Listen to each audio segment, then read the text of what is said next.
discovered in the Neolithic period, they are not known from very early times, but they are beginning around 5,000 and then continue for several millennia. So the Madonna, the mother holding child, is not beginning with Christian Mary, but much earlier.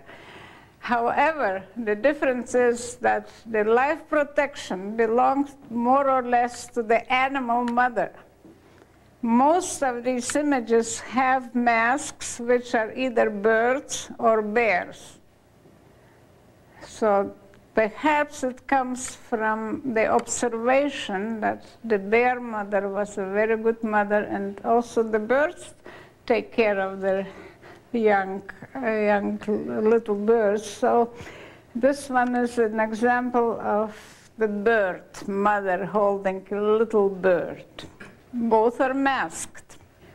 Then there are images of bear masked nurses. I call them nurses. They are taking care of babies, and they have on the back pouches. So probably they were carrying babies in pouches. And the mask, I think you can notice this. There is no certainty, but I think it is a bear mask. And there are other images I am not showing today, real bears holding babies. And this belief in mother bear still continues. In my own country, in Lithuania, the expecting mother was called Bear, the little bear. She's coming. Well, there was like a formula said when the expecting mother was approaching to the sauna, for instance. Oh, the group of women said, "Oh, here, the bear is coming." Or the newborn baby was laid on the bear fur. Then even in Crete, and this is surprising because now we do not find any bears anymore in the Mediterranean area, but in the western part of Greece, to this century, to the middle of this century, there was a celebration on the 2nd of February of the bear mother. And it is described, this is not Mary, but the bear mother, although it is a Christian country. Now, let us go again into another class of symbols, the fertility and multiplication. For a long time, the Venuses, so-called Venuses, and, well, the Paleolithic Madonnas were called, fertility goddesses. So neither the term fertility goddess nor Venus is a good term, because this is a misunderstanding. This is only one category of sculptures that can be associated with fertility. Of course, it exists, and many of the figurines or sculptures are associated with fertility, but not all of them. And Venus, of course, is a beauty. Venus is a wife or a bride, but not a birth-giving or life-giving. So here is one of the very early images from the Paleolithic, again from southern France, from Locelle. This is a pregnant woman holding her hand on the pregnant belly and holding a crescent or a horn in another hand. So therefore, I would say she is concerned with fertility, with multiplication, with bounty. and particularly because we have the continuity of the same image in the Neolithic period. Here we have a clearly pregnant woman with very prominent belly, and then under it the supernatural triangle from Neolithic Greece, from around 6,000 or somewhat later BC. In those days, probably it was important to show the image of a pregnant woman, because at that time, when agriculture was just in the beginning for, say, 500 years or so before it started, it was of enormous concern, the earth's fertility, and the production of such pregnant images enhanced the earth's fertility. But not only earth fertility, fertility of animals, fertility of human beings. As I said, there was no separation between earth, animal, or human being. And what else I would have to add here in my own excavations, the pregnant goddesses were found not in temples, but in courtyards next to the bread ovens. So she also can be called the bread mother. She, the one who secures the bread. And such images are not identical everywhere. Here is also a pregnant figure from eastern Romania, from the Hamangia culture. And of course the style is different, but it very probably portrays the same image.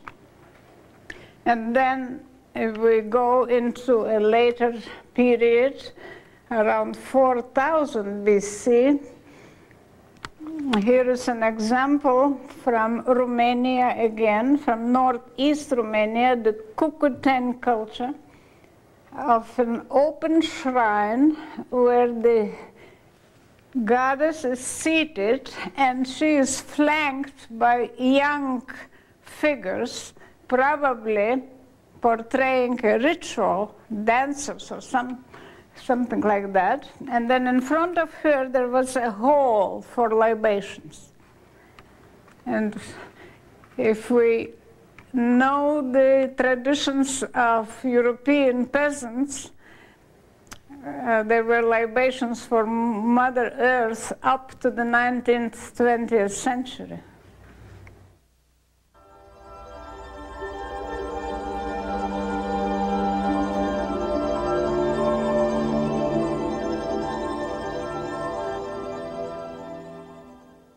Now, I know that we have to rush to the other half of our lecture, and I'm starting now the symbols of death. First of all, the vultures. Vultures, owls, crows, ravens.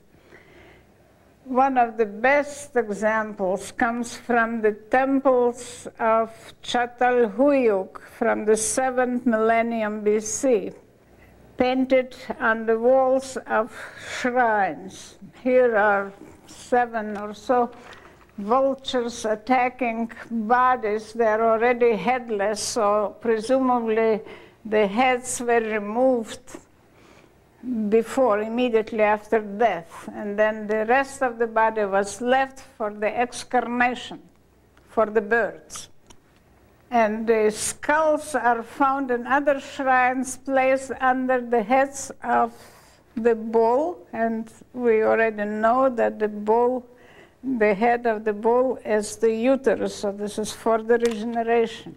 The skull was the most important part of the body, the seat of the soul, and they always had attention Now other images are owl images. For instance, this is a painting in charcoal found near Paris in a hypogeum, which is a subterranean tomb. She has, again, a necklace. She has breasts. These are her attributes, and it's clearly an owl. And owl images appear all over Western Europe, as also in the Aegean area, in Central Europe and Northern Europe. Here is one example from the famous tomb in Ireland, from Naut. It was found engraved on a stela near the chamber. So this was a long corridor going into the middle of the mount, and this was an engraving near the chamber. The date is around 3500 BC. Then I would like to compare that with another this is from Bulgaria, probably an owl image, also decorated with such an labyrinthine design, which probably are intestines, and I think symbolically they are life-giving. And here are owls as vases, as urns. One is from Troy, the other is from Polyocne, having wings and clearly owls. But what is here interesting, that they are not really death symbols. They are associated with vulvas and with umbilical cords or snakes. So there was never in the Neolithic period produced a death symbol without any other attribute indicating regeneration. Death alone was not shown, always in association with regeneration. Even if this symbol is bone, simple bone, they are found in graves, but the bone has owl eyes. And the eyes are symbols of regeneration. They have moisture, and this moisture is regenerating. Now we move to Sardinia. This is a plan of a rock-cut tomb from the 5th millennium BC. There is a figurine in front of the skeleton, right in front of the chest, next to the vases, and some of the vases were decorated with regeneration symbols, and there was one dish in which shells were found with red ochre. So this is a series of symbols of regeneration. And here, in detail, this is the figurine found in this grave. It is quite another type. It's a stiff woman. I call this series of figurines stiff nudes. And they are found in graves, and they continue through millennia. This is the 5th millennium, when they are not very slim like later on, but anyway, they are stiff. And here we switch to the period which is the end of the 5th millennium, beginning of the 4th, of alabaster, also from Sardinia. This is a well-known image, liked by many authors, and we can find them on the covers and so on. But what does it mean? Well, the white color I mentioned is color of death, and therefore they were produced of alabaster, of marble, of bone plates, and also of light-colored stones. So here the stiffness is reaching the culmination. It's a very abstract figurine. The lower part is just a cone. The arms are always this way, and then the head is featureless. But sometimes the heads are shown with masks. And later figurines like this one, also from Sardinia, has a round head, which is a round mask. And again, the lower part is suppressed entirely. The hands are the same. And then the same image continues in the Aegean area in the Cyclades. These are probably the best known in literature and to the art historians.